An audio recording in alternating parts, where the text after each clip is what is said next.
There's a song, I Need a Hero, but where's the song, I Need a Villain? You see, gaming has been producing stories that need great villains to fill out their role perfectly. Starting with some powerhouses. First one we have today is Ridley, the dragon that can never stay down and will always return whether Ridley wants to or not.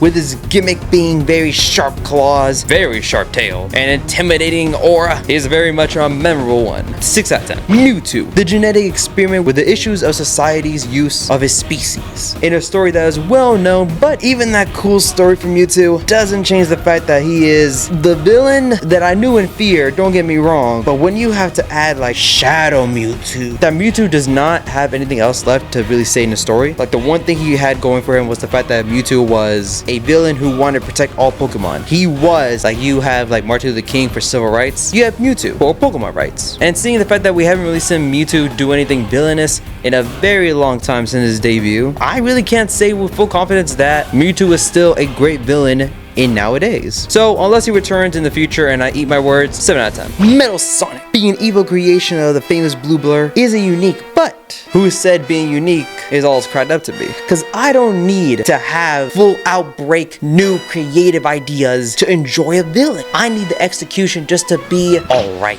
And they went way beyond that when they made Metal Sonic, making it feel like it was a Terminator, self-learning, and just as strong as the main character. And need I say any more when you see Neo Metal Sonic? Come on, Sonic Heroes, does no one remember this? 8 out of 10. Ganor has been dogged on for a long time. He has gotten one win canonically, and that was like in an alternate universe or ultimate timeline. And for Ganondorf, he always just comes back just to lose. His power looks cool, don't get me wrong. That demon power, yo, looking really good. Do not get me wrong. That design, hello there, you are a villain. You are a good villain. But at the same time, you are just like a trope from the 90s. I'm not gonna lie. You just remind me of the fact like you're just the silent villain. You're like the villain who shows up, tears shit up, and then subjugates the people. After that, you really don't have anything. Like if I had to describe an emotion, like someone was like, I want you to write me an essay about Ganondorf's personality. What the fuck am I gonna write, huh? I'm just gonna say like Ganondorf has a personality? But no one knows what Ganondorf's personality is except for death, destruction, and probably want to conquer Hyrule. 5 out of 10. Ender Dragon is just a mythological creature that is just there for you to have something to fight and achieve when you reach the end of the story of Minecraft. Similar to like a Dark Souls villain, but at the same time, not really much of the character. 5 out of 10. Bowser is older than yours truly. Being born in the world in 1985, and with him being really old, Bowser has gotten many chances for him to try to conquer the Mushroom Kingdom against his infamous hero, Mario, the famous plumber. And with so many times of him going in, so many times he lost, it'd be right to kind of say like he's similar to Ganondorf. The one thing I give Bowser over Ganon is at least Bowser tries different strategies, not just raw power, and that's something I can greatly appreciate. And the surprising part is, even back in the 90s, he was actually out there trying new strategies. If no one remembers, Super Mario Land, where he went to Sarsala Land, where the kingdom where Daisy was introduced. Sure, he took the L, do not get me wrong, but at the same time, it's the fact that he attempted to do something different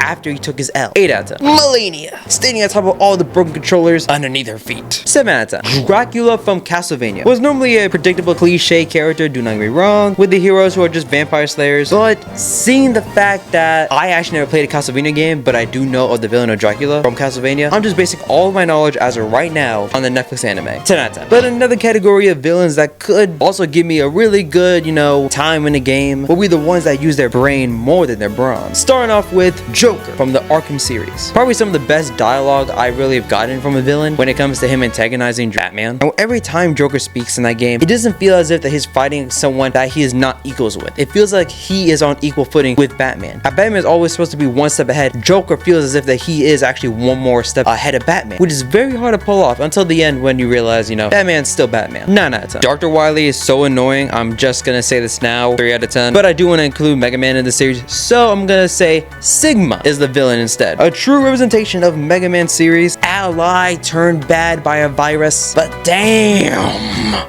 8 out of 10. Don't hit me now, but my exception was very simple. I was gonna say one villain per series. However though, I have to make an exception for this one due to the fact that it is Dr. Eggman. Being a villain from my childhood and also being a villain that is very much synonymous with Sonic, it would be wrong for me to try to say Metal Sonic without mentioning that Dr. Eggman is also a really good villain. Every time it comes in to fight Sonic, it's always some new wacky way, whether it be him trying to harness the power of the universe or him just trying to blow up the earth and use the power of the earth. Dr. Eggman is very unique in his approach. 7 out of 10. The Among Us Imposter. It requires that the player playing the imposter to actually be good, which technically means you can't really say he's like a 10 out of 10 villain, but at the same time, you could find a trash imposter who just does the kill in front of cameras. Question mark out of 10. Big Smoke from GTA San Andreas is only here just because purely nostalgia and also the fact that of his famous quote. I'll have 2 number 9s, a number 9 large, a number 6 with extra dip, a number 7, 2 number 45s,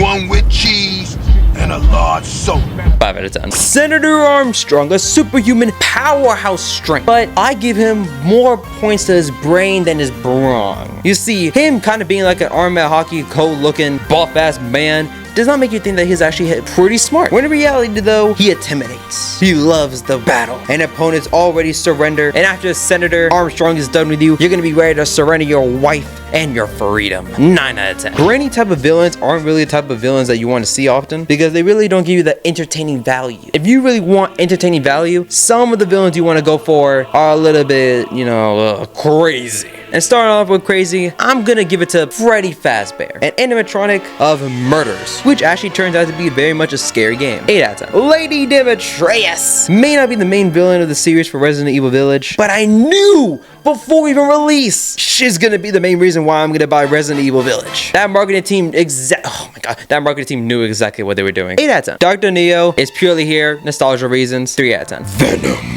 from Spider-Man 2.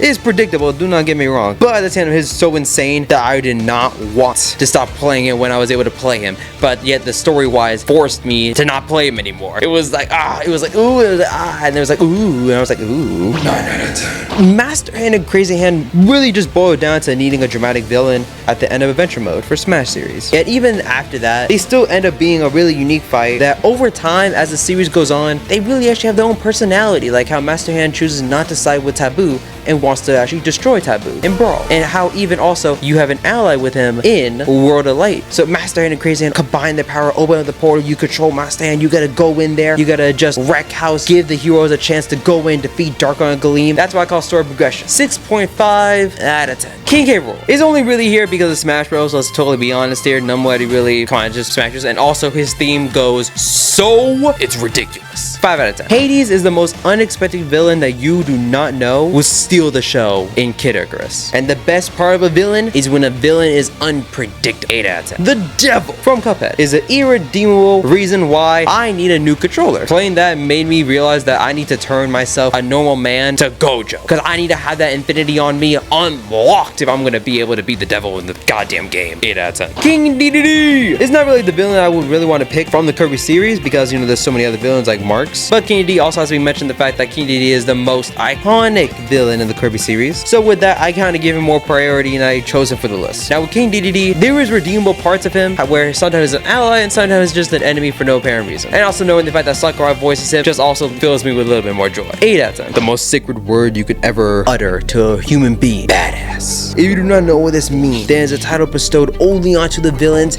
that truly have earned the title of badass. Even though they lose, because typically in a story you can never have the hero lose, they still keep the respect of the player. And right now, I can only think of 2 characters who embody the word badass. Sephiroth, the silver hair, long sore mama issue stepbrother nobody cares for. Man has done everything underneath the sun, from stealing the show and making sure the theme is his and his alone. And every time you see him, there's always a terrorizing victim around the corner. 9 out of 10. But before destruction there must be something to destroy. In a wasteland where all you see is just a man to a man, you think to yourself, there's nothing left to destroy. It's just a barren wasteland. But not to this man. To this man, he sees that this other man that is standing right in front of him has the audacity to be in his way. And I'm talking about the disrespect king who holds the title for gaming history. Akuma! Entering any battlefield he so chooses to. Doesn't matter what game it's from. It could be Ashura's Wrath. It could be Tekken. Hell, it could be his own series Street Fighter. Everyone knew the second they saw the fact that you cannot get Akuma any other way instead of doing a certain button combination and clicking the character, and then in the animation the character comes out, you think, oh, I might messed up. Then you just see things are slowing down. You see Akuma come in, raging demon that motherfucker, and then you play as Akuma. You feel like a boss. You are the boss, and that's why I say he is the boss. 10 out of 10. Tell me though, if I missed any of your favorite gaming villains, please let me know in the comments below. But until then, thank you very much for watching. You guys stay safe